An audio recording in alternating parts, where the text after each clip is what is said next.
Olá pessoas, tudo bem com vocês? Já segue lá no Instagram. Aliás, esse vídeo aqui que eu tô fazendo agora, ele vem... Ontem eu postei alguns stories lá de cálculo, né? E aí a galera... Pô, Felipe, manda aí o que isso tem a ver com astronomia e tal. Eu falei, beleza, vamos fazer um videozinho então. E, obviamente, eu já sei, esse vídeo aqui não vai ter visualização direito. Eu não quero que vocês acompanhem ou façam os cálculos ou algo do tipo junto aqui. Eu entenda perfeitamente todas as coisas. Não é trivial, não é fácil. Já vou dizer de cara que não é uma coisa simples de entender. Pessoal que está no ensino superior na área de exatas talvez entenda melhor. Eu só quero que vocês acompanhem comigo aqui, talvez desperte o interesse por estudar essa coisa um pouco mais, beleza? Aliás, hoje é dia da astronomia, né? Dia Nacional da Astronomia, tô gravando dia 2 de dezembro aqui.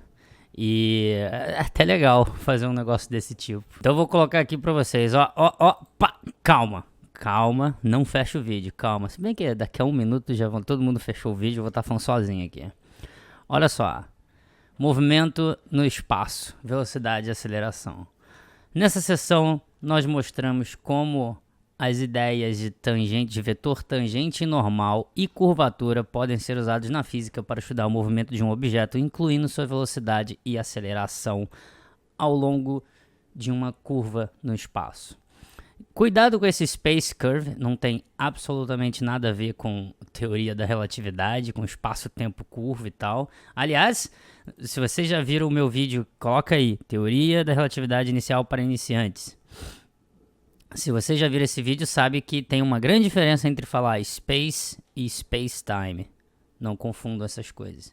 Então aqui a gente está falando de uma curva no espaço. XYZ é uma curva, okay? Como está aqui no gráfico, uma curva C, XYZ. Em particular, vamos seguir os passos, olha isso, velho, de Newton, usando os métodos para derivar a primeira lei de Kepler do movimento planetário. E aqui talvez os nossos amigos aí, terraplanistas, gostem, né? Eles não gostam de plano. A gente vai acabar descobrindo que... Eu já falei isso no outro vídeo, né? Que as órbitas dos planetas estão confinadas em um plano. Suponha, aqui faz uma coisa bem básica, suponha que a partícula que se move pelo espaço, suponha-se que você tem uma partícula que se move pelo espaço de tal maneira que o seu vetor posição está a um instante de tempo t. E aí a gente chama isso de r de t. Beleza?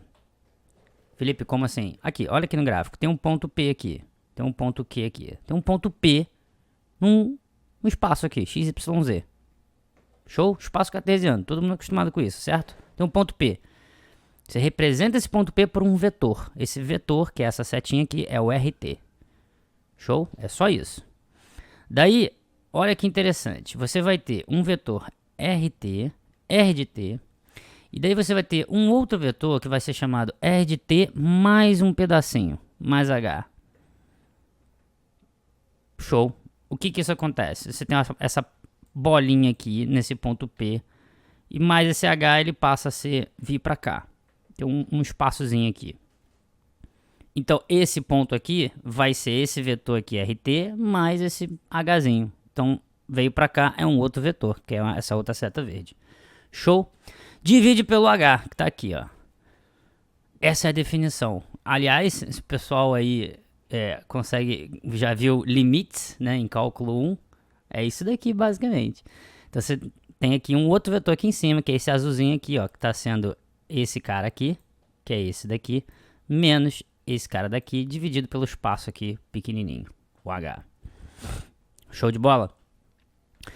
Então, aqui, ó, para a figura 1, pequenos valores de H, o vetor, que é esse cara aqui, aproxima na direção da partícula se movendo ao longo da curva. Beleza? Sua magnitude, não se esqueça, vetores têm módulo, direção e sentido. O módulo é a magnitude. Sua magnitude mede o tamanho de deslocamento do vetor por unidade de tempo. Esse vetor 1 aqui nos dá a média da velocidade por um intervalo de tempo de tamanho h. E seu limite é a velocidade vetorial num tempo t. E aqui a gente começa a chegar naquela ideia da derivada, saca? Tanto que tá o limite quando o h, que é esse espaçozinho esse Hzinho ali tende a zero. Tende a zero. Ou seja, eu quero que seja um pedacinho muito pequenininho, mas muito próximo de zero, de tal maneira que eu chego nesse R de t, R' de t. Esse linha aqui é a notação da derivada. Então fica a derivada primeira da posição em relação ao tempo. R' de t. Esse R' de t é a velocidade da partícula. Velocidade, não se esqueçam, aí a gente volta lá no ensino médio, grandeza vetorial. A velocidade tem módulo de direção e sentido. Então, o vetor velocidade é também tangente. Não, o vetor velocidade é também o vetor tangente e os pontos na direção da linha tangente. Show? Alguma complicação aqui? Então, é esse cara aqui, esse rosinho aqui. R' de t. Esse é o V de t. A velocidade da partícula em um tempo t é a magnitude do vetor velocidade, isto é, o módulo de V de t. Então, isso é apropriado porque a partir da 2, essa é a equação da 2 aqui, e de uma outra equação em 13.3.7 lá em cima, lá em cima no início do livro de cálculo, que é a parte onde está falando sobre limites e derivadas e tal, você vai ter então módulo de V de t é igual a R' de t, que vai ser a derivada, que é igual a ds dt. É uma outra notação aqui. Ds dt é exatamente a variação de espaço ao longo de uma variação de tempo, só que muito pequenininha. Por isso que é d ali que tá, e não delta, por exemplo. Delta que tá aqui, ó. Rate of change of distance with respect to time. É a taxa de mudança da distância em relação ao tempo. Show? E aí, no caso, para um movimento unidimensional de uma dimensão, a aceleração da partícula é definida como a derivada da velocidade. Tá aí, ó. A aceleração. Então, olha que interessante. Você tem aqui R duas linhas de t. É a segunda derivada do vetor posição, que é esse cara que a gente começou aqui, R de t. A segunda derivada do vetor posição em relação ao tempo te dá aceleração. A primeira derivada te dá velocidade, a segunda te dá aceleração. Daí é o seguinte, aqui ele está dando um panorama sobre velocidade, aceleração e posição de uma partícula ao longo de uma curva no espaço. Show? E aí você vai ter exemplo 1, a posição do vetor no objeto se movendo em um plano é dada por R de t, t ao cubo i mais t 2j. Esse i, esse j aqui são os vetores que dão a direção. Isso tudo aqui você aprende em álgebra linear, geometria analítica, cálculo vetorial, e tem algumas universidades que tem isso já no primeiro período de exatas, e nas outras acaba ficando dentro de álgebra linear 1, 2, 3, essas coisas. Aí você aprende sobre espaços vetoriais, campos vetoriais, essas coisas todas. Então ele vai te dar aqui o exemplo 1, exemplo 2, tudo para você se acostumar com essa ideia de velocidade, posição e aceleração de uma partícula numa curva, olha lá. Exemplo 4... Exemplo 5, um projétil é atirado com um ângulo em elevação alfa, com velocidade inicial V0, não sei o que, ó. Velocidade inicial aqui é um vetor. Lembrem-se, velocidade é grandeza vetorial. E aí você vai brincando, aí vai se acostumando. Exemplo 6, e vai indo, papapá. Aqui você aprende um pouco sobre a tangente, a componente normal e tangente da aceleração, o que elas significam ali geometricamente falando e tal. E aí depois você traduz isso para a descrição física da coisa, na física mesmo. Você vai se acostumando. Exemplo 7, olha lá. E aí a gente chega aqui, ó. Kepler's Law of Planetary Motion. Nós vamos agora descrever um dos maiores accomplishment. Eu sempre lembro de algum jogo online quando eu vejo achievement ou accomplishment de cálculo, mostrando como a matemática deste capítulo pode ser usada para provar as leis de Kepler do movimento planetário. Após 20 anos estudando as observações astronômicas do Tycho Brahe, o Tycho Brahe ele tinha um observatório imenso, ele tinha bastante grana ali com equipamento, o cara era absurdo. E ele tinha diversos dados astronômicos que ele media, da posição dos objetos no céu e tal, e etc e tal. Esse cara aqui, o matemático e astrônomo Johannes Kepler, alemão, né? formulou as suas 3 leis. Essas são as 3 leis de Kepler, utilizando os dados do Tycho Brahe. É uma história bem legal assim, entre Tycho Brahe e Kepler.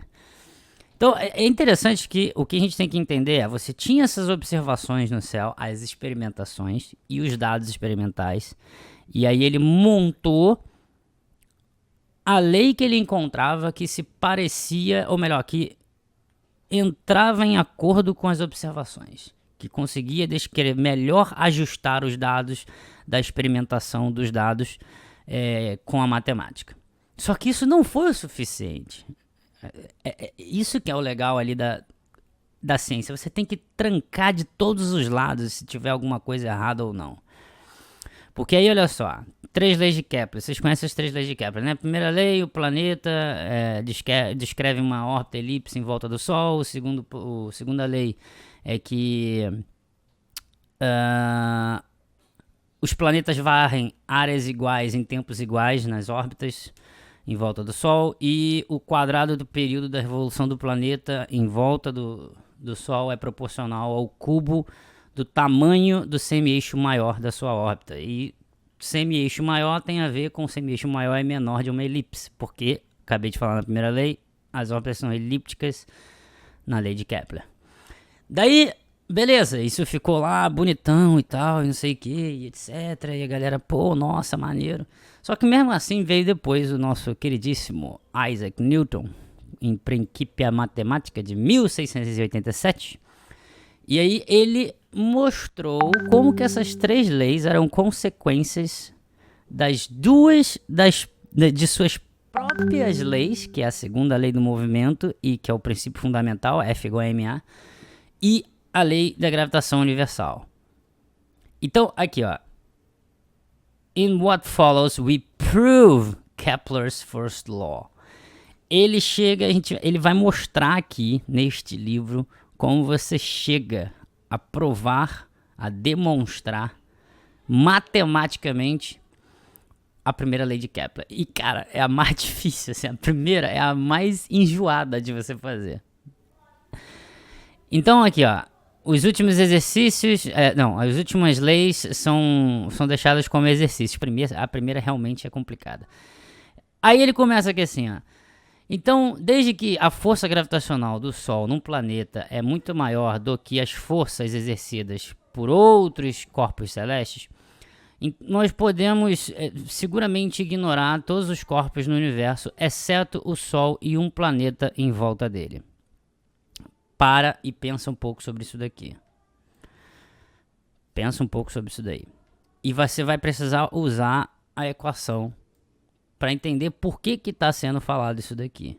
Porque aí você vai calcular a força entre dois objetos de massa m e m, e aí você vai entender por que essa frase aqui está falando isso. Por que você pode seguramente ignorar. Vamos usar um sistema de coordenada com o Sol na origem e vamos usar a letra R igual a R de t para ser o vetor posição do planeta. A gente acabou de fazer uma introdução lá em cima sobre isso. Então, igualmente, R pode ser a posição do vetor da Lua ou de um satélite se movendo em volta da Terra ou de um cometa em volta de uma estrela. A velocidade, o vetor velocidade vai ser V. E lembrem-se, vetor velocidade é a primeira derivada da posição em relação ao tempo. Então tá aqui, ó, derivada de R, R de t. E a aceleração, mesma coisa, só que é a segunda derivada da posição em relação ao tempo, lá, R duas linhas. Esse duas linhas é só uma notação matemática, dizendo que é a segunda derivada da posição em relação ao tempo. Vamos usar as leis de Newton. Segunda lei de Newton, F igual a ma, força igual a massa vezes aceleração. Gravitação, lei da gravitação. Força é igual a menos, esse sinal de menos é porque a força é atrativa, né? Convencionalmente falando, tá? É igual no eletromagnetismo, se você tem mais para positivo e menos para negativo, poderia ser ao contrário, não tem problema. É uma convenção humana de chamar que aquilo ali que está atraindo vai ser o mais da matemática e o que está se afastando vai ser o menos da matemática. Não importa, é uma convenção matemática. Então, onde F é a força gravitacional do planeta, quer dizer, o mais está se afastando e o menos está atraindo, né? Acabei falando o contrário no eletromagnetismo. Onde F é a força gravitacional no planeta, mzinho e mzão são as massas do planeta e do Sol. G é a constante gravitacional. E R vai ser igual ao módulo de R. Lembrem-se, novamente, vetor tem módulo, direção e sentido. Como é que faz para achar o módulo de um vetor? Raiz quadrada da soma dos componentes ao quadrado. Da soma dos componentes ao quadrado. E aí ele ainda chama U como o vetor unitário na direção de R. E isso aqui é bem interessante que provavelmente algumas pessoas... isso se tá todo mundo ainda aí, né? Se ninguém foi embora ainda e fechou o vídeo. Tem muitas pessoas que confundem o seguinte. Olha para isso aqui e fala, ué, eu sempre vi R ao quadrado, por que tá R ao cubo? Boa pergunta. É porque a gente não pode se esquecer que aqui é um vetor e aqui é um vetor. Quando ele fica R ao quadrado, ele está usando o vetor unitário. Entende? Por quê? Acabou de falar aqui, ó. R é igual ao módulo de R. E U vai ser U vai ser o vetor unitário, que vai ser 1 dividido... É a ideia de versor. Caraca, Felipe, onde é que eu aprendo isso? Álgebra linear. É a ideia de versor. Você vai ter um vetor unitário que vai multiplicar um módulo e você vai ter o vetor. É isso. Vamos primeiro mostrar que o planeta se move em um plano. Equacionando as expressões para F, na segunda lei de Newton, vamos achar que A é igual a menos gm/r ao cubo r. Quem é esse A, gente? Quem é esse A? É a aceleração, gente. Olha aqui, ó. F igual a ma. Show? O que você está fazendo aqui? Você está igualando essa equação com essa daqui. Então você está fazendo ma é igual a isso aqui. Então esse mzinho aqui vai cortar com esse mzinho aqui. Então você vai sobrar a igual a menos gm/r ao cubo r, que é esse cara aqui. Show? E daí, lembrando como é vetorial, olha aqui, ó. A vai ter aqui, ó, vai ser paralelo a R, que é o que ele tá falando aqui, ó. A é paralelo a R, vetorial, gente. E aí vem o seguinte, se você fizer um produto vetorial de R com A, vai dar zero. Como assim vai dar zero? Não entendi. Aí, novamente, álgebra linear. Se você tem dois vetores paralelos, fazer o produto vetorial deles vai ser igual a zero. Tem a demonstração disso, mas aí você tem que ir num livro de álgebra linear. Tem alguém ainda aí? Acho que eu já tô falando sozinho, né? Vamos utilizar a fórmula 5 do teorema 13.2.3 para escrever calma. Olha só. R é A. R, produto vetorial com A, dá zero. Beleza? Álgebra linear. Daí eu até coloquei aqui. Porque olha o que ele faz. Ele reescreve esse RA aqui. Ele reescreve o seguinte. A derivada em função do tempo de um produto vetorial da posição com a velocidade pode ser escrita como a derivada primeira aqui, ó, da posição produto vetorial com a velocidade mais a posição produto vetorial com a primeira derivada da velocidade. Isso vem de um teorema aqui, ó. Tá aqui, ó. Isso que é legal, né? Tá tudo conectadinho, bonitinho. Regras de diferenciação. Aí tem um teorema aqui, ó. Supõe-se que U e V são diferenciáveis, são funções vetoriais diferenciáveis. C é um número escalar, né? E F uma função real de valor real. Então, aí é isso aqui, ó. A derivada de d dt do U em função de t mais V em função de t é igual a isso aqui, certo? Isso aqui está aplicando uma linearidade aqui. Então, vai ser igual a derivada de U mais V de t, V' de t. Show? Daí você... e se eu colocar um C ali dentro multiplicando esse U de t? É a derivada de fora, você vai calcular a derivada antes aqui, tá vendo? De CU de t. E pode ser a mesma coisa que você só calcular de U e depois multiplicar pelo escalar. E daí você vai descendo, ó, é a mesma coisa. Aí você chega aqui na 5, ó, que foi o que ele usou lá, ó. D de D de t, UT, produto vetorial com VT, olha lá, ó. Primeira derivada de U, produto vetorial com V de t, mais U, produto vetorial com V' de t. Foi isso que ele usou aqui, nesse cara aqui. Daí, ó, isso aqui é igual... Aí, olha só, isso que é interessante. Mas quem é R'?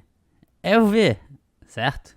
Primeira derivada da posição é a velocidade, que a gente já viu isso antes. Então, é a mesma coisa que você escrever V vetorial com V, mais R vetorial com A. E quem é esse A, meu Deus? É a derivada da velocidade, que é a aceleração. Então tá aqui. Daí, pô, produto vetorial em dois vetores iguais aqui, V e V, paralelos. A mesma coisa que a gente fez aqui em RA, dá zero. E o RA é zero também aqui, 0 mais 0, 0. Daí ele chama isso aqui de H, como um vetor constante. O interessante é que o que você está chegando aqui não é que o negócio dá zero, é que você vai ter um vetor constante ao longo do tempo. Esse H aqui é o que o pessoal tá chamando, tá chamando não, né? É o que o pessoal chama na física do momento angular. E aí, veja bem que ele até coloca aqui em parênteses que ó, nós podemos assumir que H é diferente de zero, isto é, R e V não são paralelos. A questão é a seguinte, aí ele não fala bem aqui neste livro aqui, mas se você tem aqui, olha na minha webcam aqui, se você tem um planeta aqui girando em torno do Sol, você vai ter esse vetor H aqui assim, ó, que pode, se ele variar com o tempo, aumentar o módulo dele, ou o sentido e a direção, vai tirar o planeta e o planeta pode girar em configurações diferentes. Agora imagine que esse H aqui, que está tentando puxar para cima, aponta para cima a órbita do planeta que está girando, se ele for constante ao longo do tempo, isso significa que o planeta vai estar sempre girando no quê? Num plano. Ele vai estar confinado ali naquela órbita dele. Se esse vetor que tenta puxar aqui tiver uma magnitude que muda ao longo do tempo, 1, 2, 3, 4, vai aumentando, por exemplo, a intensidade, você concorda comigo que ao invés da órbita ser assim, ela vai subindo assim, ó, meio que um movimento helicoidal, vamos chamar assim. Então, é isso que ele está querendo dizer aqui nesse H. Isso nos diz se significa que o vetor R igual a R de t é perpendicular a H para todos os valores de t. Então o planeta fica ali confinado no plano através da origem perpendicular ao H. É o que eu acabei de explicar. Então, portanto, a órbita do planeta é uma curva plana. E aí, para provar a primeira lei de Kepler, vamos reescrever esse vetor H. E aí, olha lá, H, que é R produto vetorial V, que está aqui em cima, é igual... Quem é V? Quem é V? É a primeira derivada da posição, certo? Em relação ao tempo. Então tá aqui, substituiu. Aí R, produto vetorial R' é igual a R multiplicando pelo U, que é o vetor unitário. Ele definiu lá em cima. Produto vetorial com RU, linha. Também dá pra fazer isso segundo o teorema que a gente já viu na outra página. Daí ele vai só fazendo manipulação algébrica, cara. Só manipulação algébrica. E aí você chega, então, eu acho que nesse ponto do vídeo não tem mais ninguém, velho. Eu vou até avançar um pouco mais rápido aqui. Então você chega em A, produto vetorial com H. E aí só substitui o A, que é lá em cima que foi definido, menos GMR ao quadrado U, produto vetorial com H, que definiu agora aqui em cima, ó, R ao quadrado, U, produto vetorial U', que tá aqui. Então, vai só manipulando algebricamente. E interessante que aqui ele transforma, ele muda esse produto vetorial para um produto escalar, que está aqui, ó, pontinho e pontinho. E tem aqui também, ó, teorema 12.4.11, propriedade 6. Como fazer isso. Cara, e aí tem um monte de outra coisa aqui. Eu não vou ler tudo, eu só quero mostrar para vocês que no fim do dia, você consegue obter essa equação aqui. R é igual a ED sobre 1 mais E cosseno de θ. Vocês sabem de onde vem isso daqui? Olha aqui, ó. Essa equação 12 é a equação polar de uma seção cônica, com o foco na origem e excentricidade E. Isso daqui é a elipse. E a elipse, ela é uma seção cônica. Você pega um cone, deixa eu ver se eu pego uma foto aqui no Google, olha. Seções cônicas. Aqui, ó. É perfeita essa aqui, ó. Olha aqui em cima da minha webcam, ó. Você pega um cone e traça um plano aqui, tá vendo esse plano aqui, ó? Que vai cortar o cone em ângulos diferentes, tá vendo? E aí aqui você tem uma circunferência, aqui você tem uma elipse, aqui você tem uma parábola, aqui você tem uma hipérbole. E aí você chega nessa parábola aqui, ó. Nessa parábola não, desculpa, nessa elipse aqui, ó. Então, dependendo do valor da excentricidade... Cadê? Dependendo do valor dessa excentricidade aqui...